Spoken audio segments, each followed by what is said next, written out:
आज मैं एक बार फिर से आपके लिए बहुत ही यूजफुल टिप्स एंड ट्रिक्स लेकर आई हूँ, जिससे समय बचेगा, पैसे बचेंगे और आपका सामान भी बचेगा। तो वीडियो पूरा देखिएगा, क्योंकि ये सारे टिप्स आपके बहुत काम आने वाले हैं और आपका काम करना काफ़ी आसान हो जाएगा।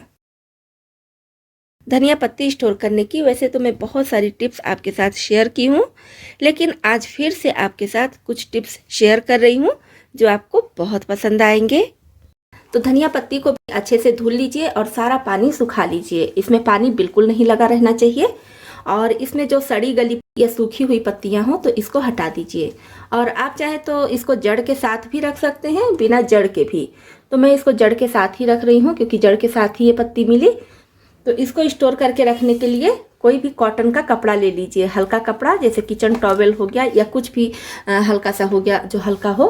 तो इसको गीला करके खूब अच्छी तरह से निचोड़ दीजिए। इसमें पानी बिल्कुल ना रहे, बस ये लगे कि हाँ इसमें थोड़ी सी नमी है। अब ये धनिया इसमें रख दीजिए, धनिया की पत्ती को, और इस तरह से इसको लपेट दीजिए इसी कपड़े में। तो ये देखिए, इस तरह से आप इसको फ्रिज में रखिए और टाइट करके नहीं लपेटना है, हल्के हाथ से लपेटना है। तो इस तरह से आप इसको फ्रिज में रखेंगे तो लंबे समय तक रख सकते हैं, धनिया पत्ती बिल्कुल फ्रेश रहेगी। अब चलिए अपनी अगली टिप देख लेते हैं। तो धनिया पत्ती को पहले अच्छी तरह से धुल लीजिए और इसका सारा पानी सुखा लीजिए। इसमें जरा सा भी पानी नहीं होना चाहिए, पानी अच्छे से सूखा होना चाहिए। और सुखाते समय ये भी ध्यान रखिए कि धनिया की पत्ती भी सूखनी नहीं चाहिए, एकदम फ्रेश रहनी चाहिए। जैसे ये वाली है, देखिए इसको मैंने धुला भी, पानी भी सुखाया और फिर भी ये मुरझाई नहीं है, फ्रेश है। और इसमें ये जड़ लगा हुआ है, तो आप चाहे तो जड़ लगा हुआ धनिया पत्ती ले सकते हैं और चाहे तो बिना जड़ के भी। तो अब लेंगे न्यूज़पेपर और न्यूज़पेपर में इसको हमें लपेटना है।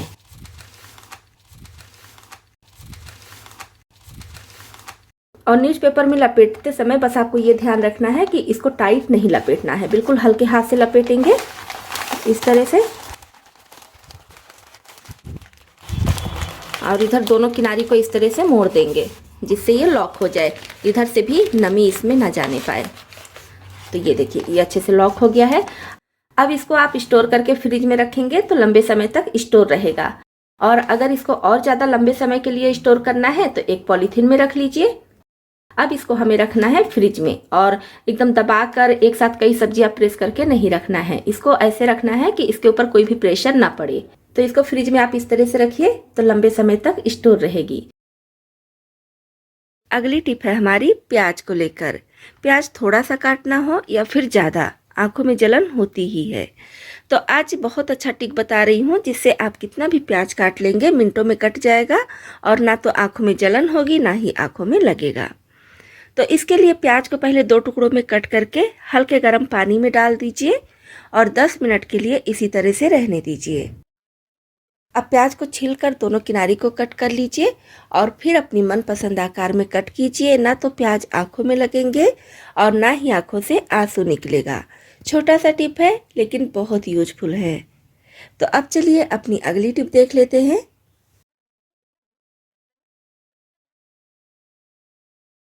तो हमारी अगली टिप है बची हुई दाल को लेकर। तो ये अरहर की दाल है, मैं सुबह बनाई थी मॉर्निंग में और अभी ये दाल बच गई है। 1 कटोरी दाल होगी, थोड़ी बड़ी कटोरी है तो इसी से 1 कटोरी दाल ये बची है। तो बची हुई दाल अक्सर क्या होता है कि कोई खाना पसंद नहीं करता है, क्योंकि दाल ठंडी भी हो जाती है, स्वाद भी अलग हो जाता है, तो इसलिए कोई खाना पसंद नहीं करता है। लेकिन आज मैं इस बची हुई दाल से ऐसी रेसिपी बनाऊंगी जो सभी को बहुत पसंद आएगी। तो इसके लिए ये बची हुई दाल लेंगे। दाल को मैंने एक कढ़ाई में डाल दिया है। अब इसमें डाल देंगे 1 कटोरी पानी। जितनी दाल है उतना ही पानी भी डाली हूँ। तो मैंने देखिए दाल में तड़का भी लगाया था मिर्चे का, तो मिर्चा है ये सब इसी में रहने देंगे। और आप भी अगर दाल में तड़का लगा चुके हैं, क्योंकि बची हुई दाल है तो उसमें तो तड़का लगाए ही होंगे, तो आप चाहे तो तड़के को अलग कर लीजिए और चाहे तो इसी में रहने दीजिए। तो यहाँ पर हमें थोड़ी पतली दाल चाहिए, ये देखिए बहुत ज़्यादा गाढ़ी दाल नहीं चाहिए। फ्लेम हाई कर देंगे जिससे जल्दी से उबाल आने लगे। तब तक हम आगे की तैयारी कर लेते हैं। अब लेंगे थोड़ा सा आटा, नॉर्मल गेहूं का आटा है, और इसको मैंने अजवाइन वाले पराठे के लिए गूथा था तो वही आटा बच गया है, वो है। तो आप चाहे तो सादा आटा भी ले सकते हैं बचा हुआ, या तो फिर थोड़ा सा आटा गूंथ भी सकते हैं। तो इसकी एक बड़ी और पतली रोटी बेलकर तैयार कर लेंगे। तो इस तरह से बड़ी रोटी मैंने बेल लिया है। अब इसको छोटी सी कटोरी से कट करेंगे। आप चाहे तो कोई रिंग आपके पास है छोटा या छोटी गिलास है, उसी से कट कर लीजिए। इसको अलग रख लेंगे और ये जो बाकी का आटा है इसको फिर से बेलकर इसी तरह से कट कर लेंगे। इस तरह से मैंने छोटी छोटी पूड़ी जैसा बना लिया है। तो अब इसमें हमें इस तरह से बीच में उंगली रखना है और यहाँ पर ऐसे प्रेस कर देना है, एक साथ इकट्ठा कर देना है। इस तरह से उंगली रखेंगे और अंगूठे और बीच वाली उंगली की मदद से ऐसे इसको इस तरह से प्रेस कर देंगे, एक में चिपका देंगे। तो इसको हमारे यहाँ चिड़िया बोलते हैं, ऐसे बनाने को इसको चिड़िया बोलते हैं। और मैं यहाँ पर इस तरह से चिड़िया के शेप में बना रही हूँ। आप अपनी पसंद अनुसार दूसरे डिज़ाइन में भी बना सकते हैं और चाहे तो छोटा छोटा स्क्वायर में या फिर लंबे पीस में भी कट कर सकते हैं। तो ये बन गया। अब हम दाल देख लेते हैं। तो दाल में जब अच्छे से उबाल आने लगे तब इसमें डाल देंगे 1 छोटा चम्मच नमक। क्योंकि दाल में पानी डाले हैं तो नमक कम हो गया होगा, इसलिए स्वाद अनुसार नमक डाल दीजिए। और दाल में भी नमक होता है तो इसको भी ध्यान में रखिएगा। और जब अच्छे से उबाल आने लगे तब इसमें ये चिड़िया डाल देंगे और इस समय हम फ्लेम हाई पर रखेंगे जिससे अच्छे से उबाल आता रहे।